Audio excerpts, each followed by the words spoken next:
an Asherah pole, that was a pole constructed to the goddess Asherah. I'm not sure much about that goddess. And then the high place, I assume the parallel he's making there is, it's implied in Kings that it's I suppose a place of prostitution, or there were prostitutes as part of the worship in those high places and things like that. So I wonder, is that the parallel he's making there, and if is that imagery relevant to this situation? Can we compare a pole dancer to, or not really, a sword swallower on a pole wearing leather or whatever he was, to that biblical imagery of the high place and the Asherah pole?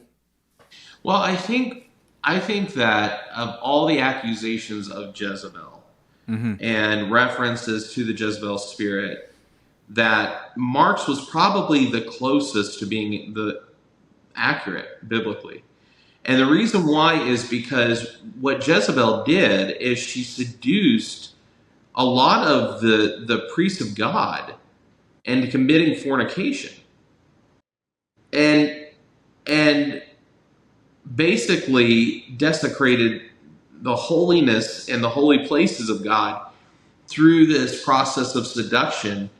And in the worship of Asherah, you basically turn temples into dens of sex debauchery, right? And so, as you were talking about it, I was really I was listening and thinking about it, and I'm like, a lot of times you hear references to Jezebel and it's talking about a girl with a bad attitude that goes to church.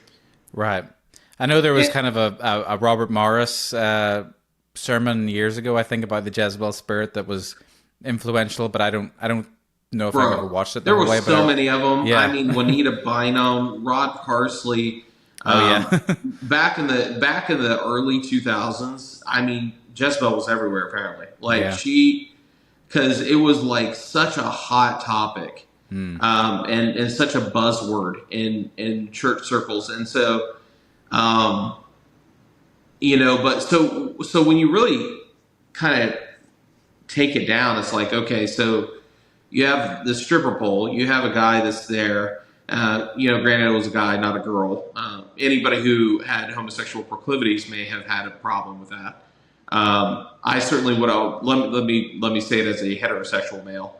Had that been a girl doing that, I would have definitely had an issue, and would have had to kind of move turn my neck. Yeah, because that would even more blatant. I would have probably been like into it in my flesh. Yeah, sure. So yeah, it's like, okay, so I'm not going to put myself in this position, right? Like. Yeah. So it's for the same reason I would never go to a strip club, right? It's like, absolutely, right. So you want to feel safe in a church environment that exactly. you won't be tempted. Exactly. And so I just imagine that there might be, out of a group that's large, and because they're trying to reach out, on the one hand, you're trying to reach out to unchurched people to bring them to this event. Yeah. And you got to think that in Missouri that there's a great population that are dealing with different kind of sexual identity issues and things of that nature, and you bring them in, and then you display that. Mm-hmm. I mean, irresponsible, right?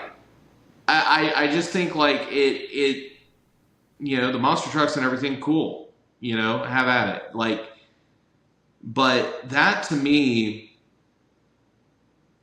I don't know. I think that the only thing that was more disconcerting to me than the fact that they did it was Lindell's doubling down on it. That I think that honestly, Josh, I think that's what bothers me the most.